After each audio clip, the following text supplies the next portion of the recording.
All right, I'm currently live with Ravens superfan Luke Close. We are reacting to the Maxx Crosby trades to the Ravens in real time. This thing just happened like 10, 15 minutes ago, so it is still very fresh in our minds. I, I, I have my opinion about this. I mean, there were two first rounders traded to Vegas, who is in the rebuilding process right now. That we know, but I want the reaction from the Ravens fan first. Yeah, we're the first team to ever get robbed by the Raiders. I'm not saying this way because I'm not saying this because Max Crosby's a bad player at all. But first round picks is just absurd. It's terrible. We got a Bills fan here, so he's laughing at me right now because he knows that we're both stuck in purgatory and we just ruined our future and they can't draft for shit. So he knows that we just gave up our future with two first round picks. Two first round picks in the NFL is so it's I always say this. I compare a fourth round pick in the NFL to a first round pick in the NBA.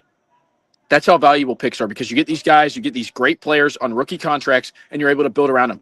I know the Ravens pass rush is weak. We want to get back to that level of the 2000 defense, the 2013 defense, the 2000 but it's two first round picks for Maxx Crosby. The guy he's not young. He's on a ginormous contract, and we're not. It's not.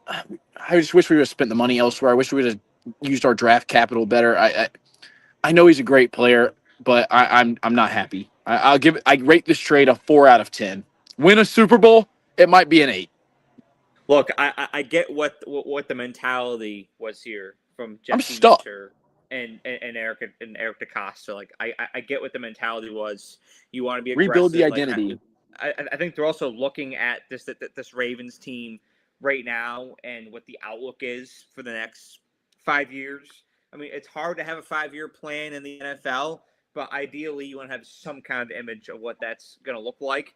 And whether you want to face the reality or not, Lamar Jackson and Derrick Henry are both not going to be in the picture 5 years from now. So Yeah. the Ravens management, the Ravens front office, their new coaching staff with Jesse Minter, they look at this and they say, hey, this is our time to swing for the fences and to be aggressive.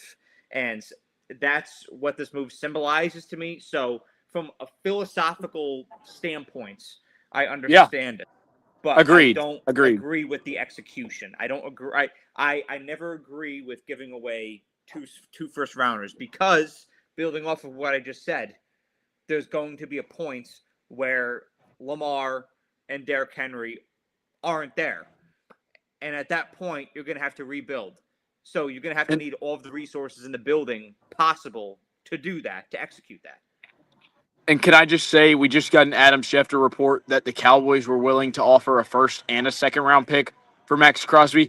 If Jerry Jones isn't overpaying, and I think a first and a second round pick would have been overpaying as well. But if Jerry Jones is offering a first and a second round pick and you're offering two firsts, look, I do think Crosby fits the culture and I think he wants to win. Yeah. And I think that we could be seeing a situation with Michael Parsons at the Packers where, a new setting for him might be better for him. And hopefully that it doesn't end in the same way it did for Michael Parsons. But it's a ginormous gamble. And like you said, I want to build off what you said a little bit. I understand it from a philosophical approach. Like, we're going to be aggressive. We're going to blitz. We're going to make this Ravens identity. We're going to bring it back to what it used to be. It's an overpay. And there's no other way to say it. It's just an overpay. No, it's most definitely an overpay, and I had a feeling that whatever suitor Maxx Crosby was going to have was going to overpay because we've seen his production. Like, but Maxx Crosby is one of those players. Yes, he is one of the best edge rushers in the Yeah. NFL right now, and And he's usually having healthy. him on your defense is an automatic difference maker. But at the same time, it's bait. It's front office bait, as to where I felt like it was inevitable that he was going to be overinvested in here. Yeah, and I'm just pretty disappointed that a team that's usually pretty conservative. I'm pretty pissed that a team that's usually pretty conservative and we've been conservative in years where we should have won the Super Bowl. We overpay this time for Maxx Crosby. I have to say that I'm not shocked because I know that the Ravens are starting to enter that win now territory. Oh, So we've been here. I'm We've been here not going for. to use the word shocked about Baltimore here, but I am slightly surprised because Baltimore is typically one of those smarter organizations in the NFL that's very patient when it comes to trades and signings. They know when to move off of guys at the right time. Like they're very scientific and methodical about their approach. So Yeah. this just seemed out of the norm. And I know that there's a new head coaching regime in there right now. It's the first time that we've seen that since what, 07? So it's taking some getting used to. I'm sure that there's some new age thinking in there because of that. I mean, having Harbaugh and DaCosta as your duo, you knew what to expect. Now you've got Minter in there. It might be a little bit different, but I think that I don't want to use the word desperation either because that's not accurate. The Ravens feel the pressure right now to get this done, and it's real because they have to get over the hump. And so I get that. Can I tell you a funny story? Yeah, so today is one of the first days in a long time where my phone hasn't been on Do Not Disturb. And I had a couple Snapchat notifications that was over the ESPN. They ended up being about Maxx Crosby, but it said Adam. All I saw was Adam Schefter. I go, okay, something big just happened. It's probably some draft news, like whatnot. I walk outside. First thing somebody says to me is, "Hey, you see the Ravens just got Maxx Crosby?" I'm ecstatic. I'm like, no way. What we give up? Like, what? Surely we didn't give up like anything serious. Like even one first round pick. You go, yeah, you gave up 2 first round picks, 26 and 27. Said, wait, what? Here's the thing about the Ravens. Okay, we are going to have a defensive identity with whoever we bring in. We have Kyle Hamilton. He can play anywhere on the field. I know our secondary is getting a little bit aged. It's getting a little bit old. And I know that I understand the like we've said, we understand the philosophical thing about it. You've had Harbaugh for what? As long as I've been alive, pretty much. I mean, what, 16 years? And so now you bring in a new head coach and you want him to kind of be able to kind of mend his ways and mend this team into what he wants it to be. It's an overpay. There's nothing like an NFL first round pick. You cannot duplicate that value in any sport. It's unheard of. Like, and also this year, the Ravens had what, the 16th pick, 15th pick, 14th pick. Like, it's now there's gone. talent in this draft. Yeah, it's gone. There's a lot of talent in this draft class that I think could have helped the Ravens a lot more on the offensive side of the ball, specifically in the offensive line, because I think just as much as the defensive line is a need, the offensive line is a ginormous need still, and we still have to sign Tyler Linderbaum to a ginormous contract. If we want to keep the only decent offensive lineman we have, Ronnie Stanley, he's been hurt, he's aging, he's overpaid as a left tackle for what he produces. Daniel Falele is quite literally the worst offensive lineman I have ever watched in my life. Patrick McCarry is not much better. He's really not. And it's just fucking ridiculous. Invest in the offensive line when you have Lamar Jackson and Derrick Henry. Invest in the offensive line. Worry about the defense later. You can find people on defense. You can plug and play on defense. Our defense is going to be fine. Our defense made plays last year. You have Kyle Hamilton. Kyle Hamilton does everything for this defense. You already have one dynamic playmaker on defense. I understand getting an edge rusher. This is the best edge rusher the Ravens have had since Terrell Suggs. But it's going to be interesting to see. I mean, here's my whole thing. All right, this is what it boils down to as a Ravens fan. How much production did we get out of Jadeveon Clowney for a almost veterans minimum contract compared to what are we gonna? How much more are we gonna get? I think Clowney had 5.5 sacks on a vet min contract. How many more? I mean, Crosby, if he's healthy all year, what's he gonna get? 10 for 2 first-round draft picks that can help you on both the offensive line. And that's that's the thing is what's the added value for what you gave up? And shout out Zeke Wager, our boy Zeke Wager's commented said Ravens doing all this and yet Lamar will not get to the Super Bowl. So, Zeke Zeke owes me something for Ohio State not winning the national championship. So, Zeke, until you unblock Cobb and Bassett, I don't want to hear it. I told him that. I told him that. That's on the agenda. He's Zeke, got he's Zeke, got to he's Zeke, got to call them out. Jimmy Garoppolo is going to be an incredible quarterback next year. Him that the Jimmy Garoppolo to Jalen Waddle connection is going to be electric. But Unheard of. going back to what you said though, I mean it's all added value. So they gave all of that capital up. What are you going to get back in return from Maxx Crosby? And I totally agree with you. Like I feel like defensively, yes, personnel need to be upgraded for the Ravens, but it could have been done through the draft. I feel like it was more of a philosophical adjustment that needed to take place on defense, because the Ravens' strengths are all on offense. Okay, like you got it's Lamar, it's Derrick Henry, it's Zay Flowers, it's Rashad Bateman. Like I feel like it was a philosophical adjustment that needed to be made on defense, and you can draft those players. Okay, they're out there right now. This draft is full of. You want to talk secondary depth? I mean, you said you have an aging secondary, and it's true. I was watching the combine last weekend. This draft is chock full of potential secondary prospects, Right.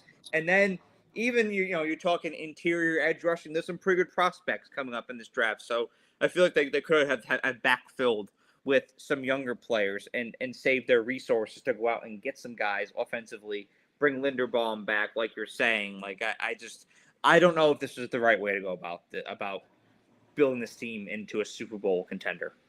And I'll say this because I've been very negative. I will give a couple positives as a Ravens fan because there is an inkling of me that's sitting here like we made the right move. This could turn out very well for us. I'll say we we have that aging secondary. We have Nate Wiggins back there. He's a very good on like man to man press corner. He makes a lot of plays for us. We have Kyle Hamilton. We have his boy Helani Gilman. But we have Marlon Humphrey, who was at the Super Bowl parade for the Seahawks, but I'm not even going to bring that up. But I think that this does, with this aging secondary and this mix between young guys, a lot of the Ravens' problems have come from not being able to generate a pass rush and giving teams too much time and letting receivers just burn these corners. Maybe this does change the way teams try to attack the Ravens, and maybe it does give them a little bit of a second thought before just dropping back their quarterback 40 times and letting him go to work. Will we beat the Steelers? We fucking better because we just paid 2 first-round picks. But will we win the Super Bowl? It remains to be seen. This is just quickly turned into the biggest offseason and biggest free agency in Ravens history. And I don't think that's an overstatement. I think that this is win now. So we're going to see how we invest. Well, this is it, and I was going to bring that up at some point in this reaction video here. Is that was the sentiment expressed around the Buffalo Bills last year, and I feel like that's going to be transferred. While it still somewhat exists for them, somewhat, I feel like that's going to be transferred over to the Ravens here because, like I said to you earlier in the show, there's a shelf life on Lamar and on Derrick Henry now. How long that duo is going to be able to stay intact. And so there is very much a window here right now. And with the amount of resources that the Ravens just invested into Maxx Crosby, it is win now. Like you've got to capitalize on this. And also, not to mention, the AFC is still in this weird state right now where I feel like your top dog, the Chiefs, they're in that retooling stage. I was on the phone with Zeke before we got on here, and we were talking about the Kansas City Chiefs. They're in a retooling stage, and so that provides a pathway essentially for teams that wouldn't necessarily have it as clearly before, like the Ravens. Like I don't think you can have Mahomes in the way as predominantly as you have in past years. These next 2 years, where once that window closes, I feel like it's going to be like Patriots 2.0, and the Chiefs are going to be back and ready to legitimately compete for Super Bowls again. I mean, your biggest threats you got to worry about right now are New England's going all in on The Alvin. Broncos, So what does that tell you? The Broncos, the Chargers, if the they make the right Bills. year in coming days, the Bills, which I think that Josh Allen's a great quarterback. The Bills as a roster. So like They just there's released. like They released a bunch of guys. They did. The yeah, Bills no, just released a bunch of guys. they free up a bunch of cap space there. I saw Taron Johnson's go on among Taylor a few Rapp. others. Yes, Taylor Rapp was released today too. Yes, sir. So they're clearing up cap space as well. I'm curious to see what they'll do with that. But like right now, their roster I feel like is yes, they just add DJ Moore. It's not a phenomenal roster. It's I don't very think so either. 17 dependent. So like now is I mean we know the NFC is a lot stronger than the AFC right now. I mean they've got Seattle, LA, Chicago, Green Bay, Philly. Like there's San Fran getting healthy again. Like the NFC is a lot stronger, but I feel like right now Baltimore could be your top dog right now in the AFC. We should be the favorites. It's an arms race, it seems like, between us and the Bills for right now. And if you don't win next year in Baltimore, you're in big trouble. That's the last thing I'll say. Which is crazy because it's Jesse Minter's first year. We have a first-year head coach among all of this. Well, that's what happens when you let Mike McDonald walk for nothing. Fair. I can't even push back on that because that should have been a move that they made a couple years ago. The last thing I'll say here, because I've given everything all my honest opinions, and it's not very good, is that the Ravens have broken my heart so many times that I know I'm just preparing for it to happen again next year anyways. But I'm still excited for the new era, and this is a good piece for the new era. So let's forget about the picks for now because the picks have not been players yet. It'll be interesting to see who they are. For now, the Ravens have Maxx Crosby, and he's going to break the sack record next year.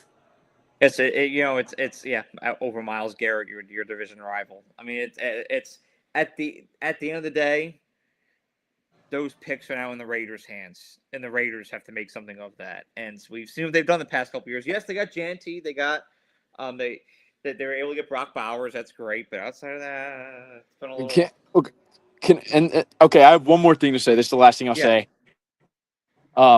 Maxx Crosby as a player, I respect the damn hell out of him because he is a great player. He's been playing on a terrible roster for so many years, and he shows up to work every day like a professional and competes as hard as anybody. And the only way he's been shut down is when the Raiders wanted to tank. So as a person and as a player, I think Maxx Crosby is an incredible fit for Baltimore, and I think he's an incredible fit for the culture of Baltimore.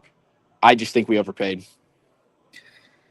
That's fair, and I'm happy for him. Like I'm happy that he now has the chance to legitimately compete for a Super Bowl. Like as a person, just because of who he is, his work ethic, the way he approaches the game, the way he respects the game. I'm very happy that he now has a realistic chance to pursue a Super Bowl. But yeah, the picks are definitely something that's concerning. But like you said, until they're converted into actual players, they are just picks. But yeah, that's our reaction for now. Let me know what y'all think in the comment section below. Instant reaction on a Friday night's free agency. This deal will not be final until next week. We do want to note that it's not be finalized until next week contractually, but it is out now. So let me know what y'all think about it in the comment section below. Have a great night.